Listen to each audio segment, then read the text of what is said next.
7 TV ಕರ್ನಾಟಕಕ್ಕೆ ಸ್ವಾಗತ. ನಾನು ಯುನೂಸ್ ಪಠಾಣ್. ಜಮೀರ್ ಅಹಮದ್ ಖಾನ್ ಸಚಿವ ಸ್ಥಾನ ಬೇಕೆಂದು ಮುಸ್ಲಿಂ ಪರ ಸಂಘಟನೆಯಿಂದ ಪ್ರತಿಭಟನೆ. ಅದು ಎಲ್ಲಿ ಅಂತೀರಾ? ಬಾಗಲಕೋಟೆ ಜಿಲ್ಲೆಯ ರಬಕವಿ ತಾಲೂಕಿನ ಮಹಾಲಿಂಗಪುರ ಪಟ್ಟಣದಲ್ಲಿ ಪ್ರತಿಭಟನೆಯನ್ನು ಹಮ್ಮಿಕೊಳ್ಳದೆ. ಇದರ ಕುರಿತು ಒಂದು ಸುದ್ದಿ ನೋಡೋಣ ಬನ್ನಿ. ರಾಜ್ಯ ಸರ್ಕಾರ ಜಮೀರ್ ಅಹಮದ್ ಖಾನ್ ಅವರಿಗೆ ಸಚಿವ ಸ್ಥಾನ ನೀಡಬೇಕು ಅಂತ ಆಗ್ರಹಿಸಿ ಬೃಹತ್ ಪ್ರತಿಭಟನೆ. ಬಾಗಲಕೋಟೆ ಜಿಲ್ಲೆಯ ರಬಕವಿ ಬನಹಟ್ಟಿ ತಾಲೂಕಿನ ಮಹಾಲಿಂಗಪುರ ಪಟ್ಟಣದಲ್ಲಿ ಜಮೀರ್ ಅಹಮದ್ ಖಾನ್ ಅವರಿಗೆ ಸಚಿವ ಸ್ಥಾನ ನೀಡಬೇಕು ಅಂತ ಆಗ್ರಹಿಸಿ ವಿವಿಧ ಮುಸ್ಲಿಂ ಪರ ಸಂಘಟನೆಗಳ ನೇತೃತ್ವದಲ್ಲಿ ಬೃಹತ್ ಪ್ರತಿಭಟನೆ ಹಮ್ಮಿಕೊಳ್ಳಲಾಗಿದೆ. ಈ ಕುರಿತು ಸಮುದಾಯದ ಮುಖಂಡರು ಪತ್ರಿಕಾ ಮಾಧ್ಯಮದೊಂದಿಗೆ ಮಾತನಾಡಿ, ಹಿಂದಿನ ಸರ್ಕಾರದಲ್ಲಿ ಜಮೀರ್ ಅಹಮದ್ ಖಾನ್ ಅವರು ವಸತಿ, ವಕ್ಫ್ ಹಾಗೂ ಅಲ್ಪಸಂಖ್ಯಾತರ ಕಲ್ಯಾಣ ಸಚಿವರಾಗಿ ಕಾರ್ಯನಿರ್ವಹಿಸಿ ಜನಪರ ಸೇವೆ ಸಲ್ಲಿಸಿದ್ರು. ಪ್ರಸ್ತುತ ಅವರಿಗೆ ಸಚಿವ ಸ್ಥಾನ ನೀಡದೇ ಇರುವುದನ್ನು ವಿರೋಧಿಸಿ ಜೂನ್ 10, 2026ರಂದು ಮಹಾಲಿಂಗಪುರದಲ್ಲಿ ಬೃಹತ್ ಪ್ರತಿಭಟನೆ ನಡೆಸಲಾಗುತ್ತೆ ಅಂತ ತಿಳಿಸಿದ್ರು.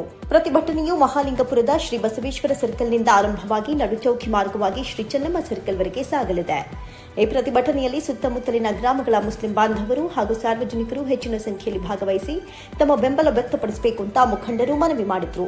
ಈ ವೇಳೆ ವಿವಿಧ ಮುಸ್ಲಿಂ ಪರ ಸಂಘಟನೆಗಳ ಮುಖಂಡರು, ಕಾರ್ಯಕರ್ತರು ಹಾಗೂ ಸಮುದಾಯದ ಪ್ರಮುಖರು ಉಪಸ್ಥಿತರಿದ್ದರು. ಇವತ್ತಿನ ದಿವಸ ಅಂಜುಮನ್ ಕಮಿಟಿ ಹಾಗೂ ಸಮಸ್ತ ಮುಸ್ಲಿಂ ಬಾಂಧವರಿಂದ ಇವತ್ತು ನಾವು ಪೂರ್ವಭಾವಿ ಸಭೆ ಕರೆಸಿ ಮುಂದೆ ಬುಧವಾರ ದಿನ ನಾವು ಜಮೀರ್ ಅಹಮದ್ ಖಾನಕ್ಕೆ ಸಚಿವ ಸ್ಥಾನ ಹಾಗೂ ಡಿಸಿಎಂ ಸ್ಥಾನ ಕೊಡ್ಬೇಕಂತೇಳಿ ಒತ್ತಾಯ ಮಾಡಿ ನಮ್ಮ ಒಂದು ರ್ಯಾಲಿ ಇಟ್ಕೊಂಡಿದ್ದು. ಅದಕ್ಕಾಗಿ ಈ ಪೂರ್ವಭಾವಿ ಸಭೆ ಕೂಡಿದ್ವು. ನಮ್ಮ ಜಮೀರ್ ಅಹಮದ್ ಖಾನ್ಗೆ ನಾವು ನ್ಯಾಯ ಸಿಗ್ಲಿಕ್ಕಂದ್ರೆ ನಾವು ಉಗ್ರ ಹೋರಾಟವನ್ನು ಮುಂದೆ ನಾವು ಹಮ್ಮಿಕೊಂಡಿದ್ವು.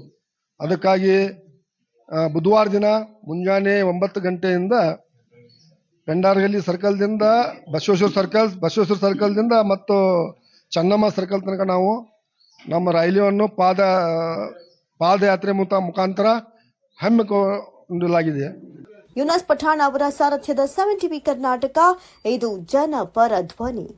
ನಮ್ಮ ಚಾನೆಲ್ ಅನ್ನ ಇನ್ನೂ ಹೆಚ್ಚಿನ ಸುದ್ದಿಗಳಿಗಾಗಿ ನಮ್ಮ 7 ಟಿವಿ ಕರ್ನಾಟಕ ವಾಹಿನಿಯನ್ನ ಸಬ್ಸ್ಕ್ರೈಬ್ ಮಾಡಿ, ಲೈಕ್ ಮಾಡಿ ಹಾಗೂ ಶೇರ್ ಮಾಡಿ.